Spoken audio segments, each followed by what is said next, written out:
वर्गीकरण की आवश्यकता क्यों पड़ी? क्योंकि भाई देखिए, जैसे आपके यहाँ विद्यालय में कुल कितने कक्षा हैं? 1 से 8। तो क्या सबको एक साथ बैठा कर पढ़ाएं तो क्या होगी? दिक्कत होगी, समस्या होगी, परेशानी होगी। इसीलिए उनको क्या किया गया है?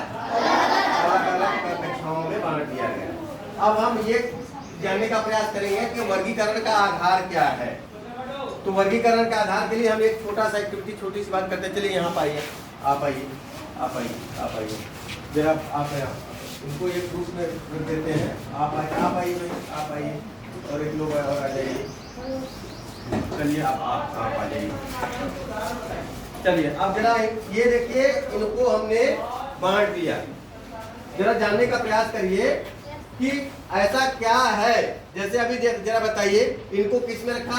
एक ग्रुप में। इनको कैसे रखा? एक ग्रुप में। इनको एक ग्रुप में क्यों रखा? इनको एक ग्रुप में जरा दिखाइए, आप इनको दिखाइए भाई, एक ग्रुप में क्यों रखा इनको? क्या समानता है इनमें? टाई बेल्ट सब लगाए हुए हैं, समान है। इनको हमने क्या रखा है? एक ग्रुप में। तो एक ग्रुप में रखा है तो इनमें क्या क्या क्यों एक ग्रुप में रखा गया है? क्या है? सभी क्या है?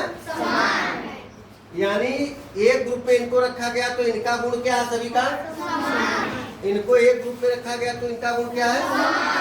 लेकिन इनको दो ग्रुप में क्यों रखा गया? क्योंकि क्या है भाई, इनमें असमानता है, या इसको क्या कहेंगे?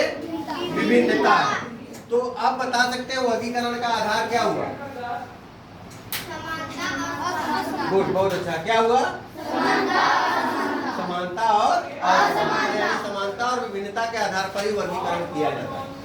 यानी एक समान दिखने वाली वस्तुओं के एक ग्रुप में और एक दूसरी तरह दिखने वाली वस्तुओं को अलग ग्रुप में, उनको अलग अलग ग्रुप में रखा गया। क्यों रखा गया? क्योंकि वो क्या है? एक दूसरे से असमान है, भिन्न है, एक दूसरे से क्या है? भिन्न है। तो वर्गीकरण का आधार क्या हुआ? हमने वहां पर दिखाया आपको कि वर्गीकरण का आधार। तो वर्गीकरण का आधार क्या हुआ? ये बात समझ में आ गई? तो इसी कारण से हमारे विद्यालय के कितनी कक्षाएं हैं? 8 कक्षाएं हैं। उनको क्या किया गया है?